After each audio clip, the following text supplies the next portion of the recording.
صباح الخير. عاملين ايه؟ الفيديو ده انا مش عامله لحد غير مالك ابني اللي هيتم سنتين. مالك بكره الجمعه ان شاء الله هيتم سنتين. ربنا يشفيك يا ابني. انا عامل مهرجان لمالك بكره. عامل له عيد ميلاده في دار كده. هو الواد الفته حلو الله اكبر يعني. احنا واخدين قاعه اوبن اير. وفي نفس الوقت عاملين جوه فيها شو ملاهي. فحظه ان هو قدامه على الرصيف التاني الملاهي بتاعت الدار. فاحنا خدنا دي ودي.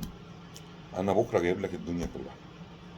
انا بكره هوريك ابوك بيحبك قد ايه. انت كل حاجه في حياتك. بصوا، انا راجل كبير، انا عندي 40 سنه، مالك جاي على كبر.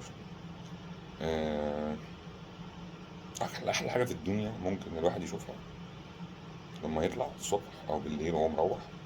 انا بحط المفتاح في باب الشقه وابقى مراهن نفسي ان مالك لو صاحي هلاقي مالك واقف على باب الشقه مستنيني وبابا. بس انا كده حلو، انا بصوا في قمه سعادتي. انا عايز اقول، كل الناس فاكره ان العيال هي اللي بتحتاج الاهاليهم خالص. احنا اللي بنحتاج العيال دي. انا بكون راجع مش طايق وشغل ومخنوق. الكام حضن اللي باخدهم منه خلاص انا كده جميل، انا كده في قمة السعادة اللي ممكن حد يتخيلها. انا عرفت كلمة الضنا غالي من شهرين. كنا في نادي وبنلعب، مالك بيعشق عربيات، حياته كلها عربيات، عنده معرض. المهم، فروحنا نادي وبنلعب. فالمعلم بقى بيلعب وبيجري وبيأملك وبيخمس. ففي رمب كده نازل. فانا دايما بروح مكان كبير، اول حاجه بعملها ايه؟ اركز المكان ده ايه اللي ممكن يبقى فيه خطر على ابني. حتى لما اروح نادي اختار ايه الاماكن اللي ما فيهاش مشاكل يعني.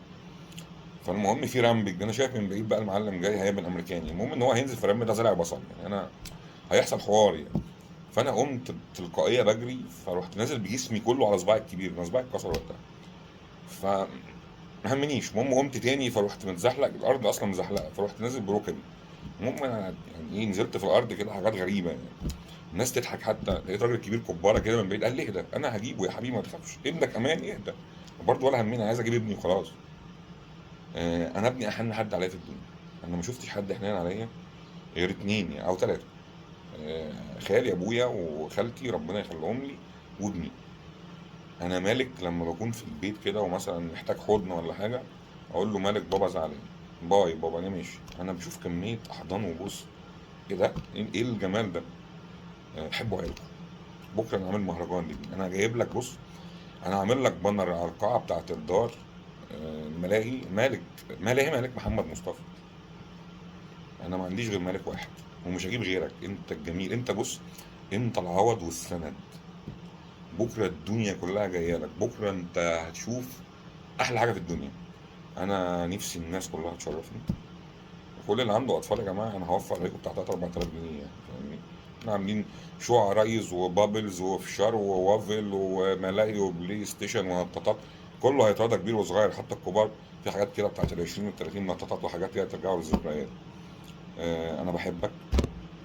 يا رب الفيديو ده لما تكبر تشوفه وتشوف اللي انا هعمله بكره ليك، وتعرف ان ابوك محبش حد في الدنيا غيرك، انت العوض.